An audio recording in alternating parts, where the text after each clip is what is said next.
प्रस्तुत करता हूँ, क्षमा करना। आइए।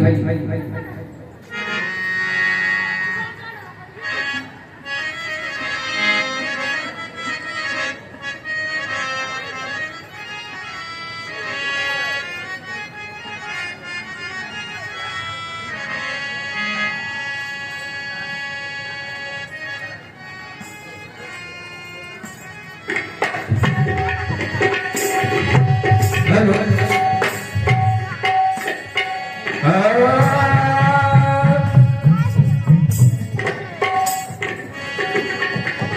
अरे कौने की राती कठिन रसिया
एक तो